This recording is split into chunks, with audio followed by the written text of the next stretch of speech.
Hello YouTube. I'm going to show you a method I saw Methodologer demonstrate a while back, and I'll put a link to that in the description. If you have two numbers to multiply, say 7 times 7, you put together your second finger, which you call 7. Everything below that finger you add together, so you have 4 fingers below there. The answer is going to be 40.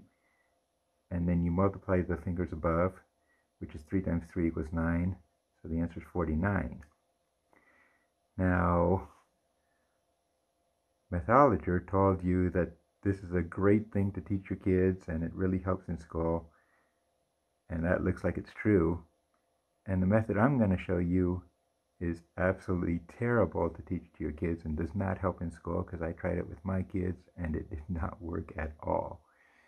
But I think this new method is important because it shows you how Methodologer's method works, for one, and also it shows you an easy way to expand that method to multiply very complex numbers together.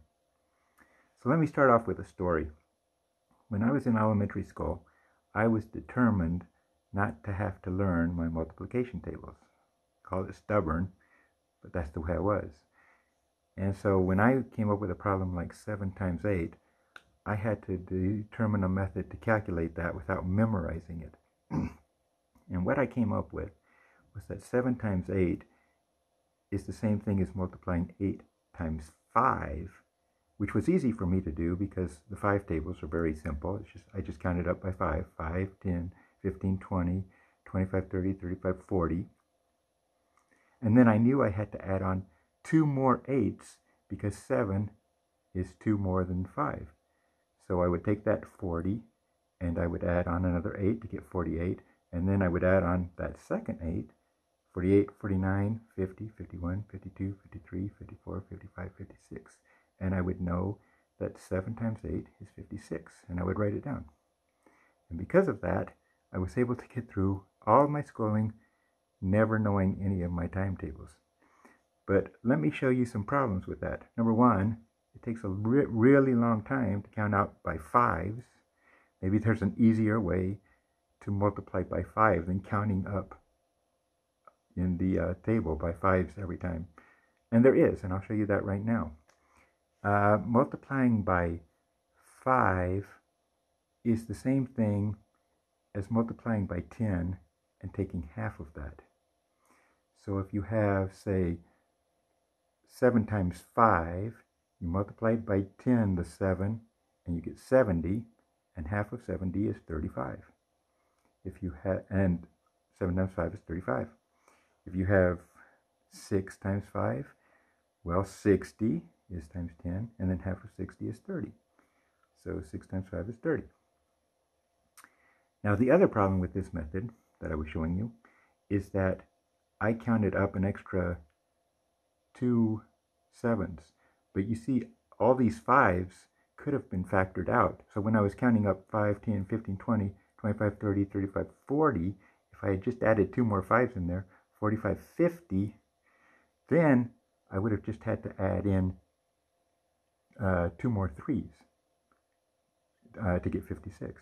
So that would have been a lot better than counting up all those 14 numbers to get to the final answer. So recently, I was 40 years old. I still hadn't learned my times tables, and I was getting to the point where I had to start teaching my kids. So I started thinking there must be a better way to do this. I'm still not gonna remember my times tables, but there must be a better way to find these answers quickly. So I was driving in the car and I thought about those issues, factoring out the 5s and just adding in a very small number at the end. And I came up with this method that I'm going to show you now. So let's take that same problem, 7 times 8. What we can do is call this 5 plus 3. And we can call this one 5 plus 2. So now if you remember back in school, if you had 5 plus 3 in parentheses and 5 plus 2 in parentheses, what you would do is the FOIL method, which was first, outer, inner, and last.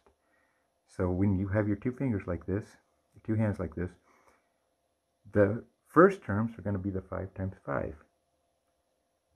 The outer terms are going to be the 3 times 5. The inner terms are going to be the 2 times 5. And the last terms are going to be the 3 times the 2. So let's multiply these two together. This one is 5 plus 2, and 5 plus 2 is 7.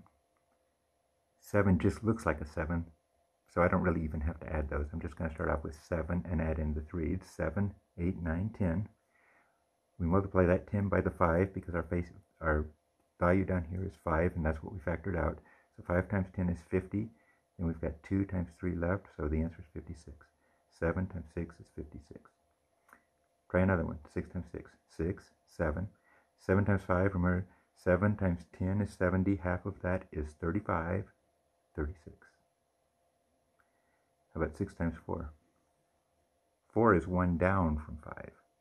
6, we have to count down because we've got a negative 1 here. 6, 5. 5 times 5 is 25. Minus 1. 1 times negative 1 is minus 1. So 25 minus 1 is 24. 6 times 4 is 24. Now let's take it to the next level. We don't have to make this base 5. We can make it 10. So let's say we have 8, which is 2 down from 10, times 8, which is 2 down from 10. Start with the 8.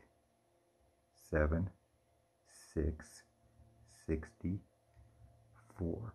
We have a negative 2 times a negative 2, a negative times a negative is a positive. So I just flip that over, and all of a sudden I've got 2 times 2 is 4, so I've got 64. Now, let's compare this to Mathologer's method. What we just did is we started off with 10, and we subtracted 4 from that. Well, since I have 10 fingers, taking 10 and subtracting 4 is the same thing as counting up by all the fingers I didn't use. So 10 minus 4 is going to be exactly the same thing as these fingers down here that I didn't use added up, which is 6, 3 on this hand and 3 on this hand. So we can get to this answer, 64, by counting 1, 2, 3, 4, 5, 6, 64, which is identical to the method Mathologer has shown you. But Mathologer extended this by drawing extra fingers on his hands. And I think I've got a better way to extend this, and I'm going to show that to you now. Let's say we want to do 11 times 11. 11's 1 up from 10. 11, 12. 12 times 10, which is our base, is 121.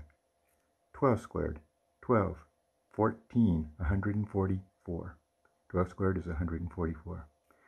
13 plus 3 is 16, 169. 13 squared is 169. 14, 18, 180, 196. You have to add on 16. 4 times 4 is 16. 15 squared, 15, 20, 225. 15 squared is 225.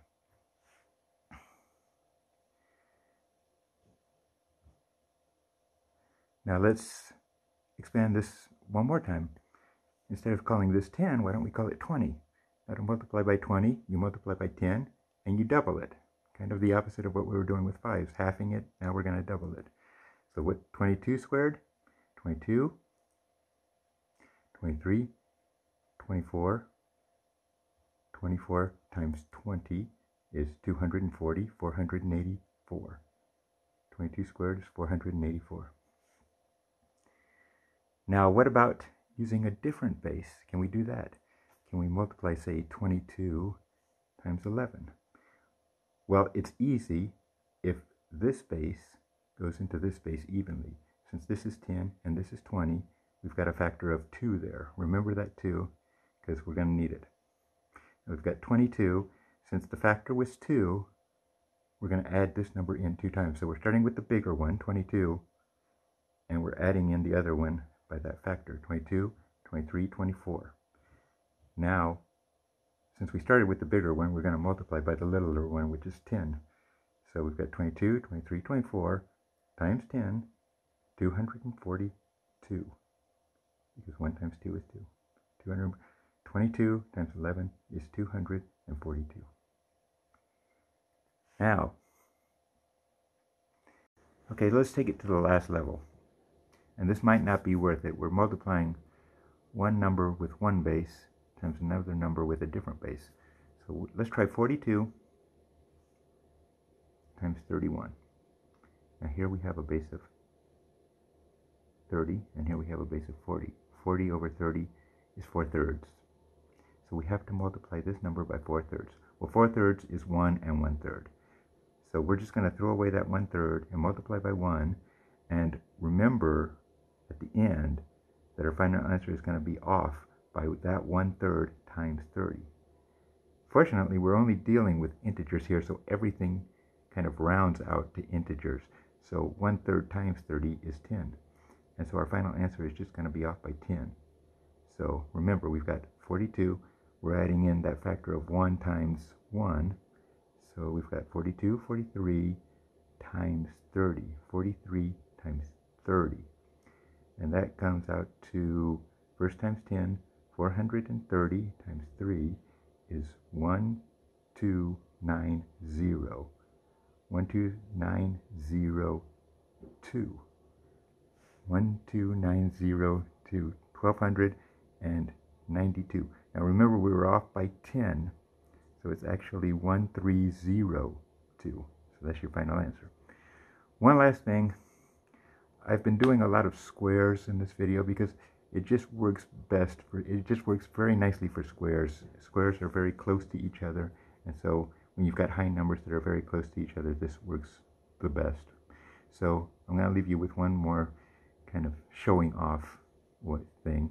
Let's say we have 55 times 55. 55, 55. 55 plus 5 is 60. 60 times 50. We'll do the times 10 first. So 60 times 10 is 600. Now I have to multiply it by the 5 in the 50. So to multiply by 5, we multiply it by 10 again and then take half. So 600 times 10 is 6,000. Half is 3,025. 55 squared is 3,025. 19, this is 20. Minus 1 is 19. 19, 18, 180, 361. 19 squared is 361. That's all I have. See you next time, if there is a next time. Be sure to like and comment, and see you next time.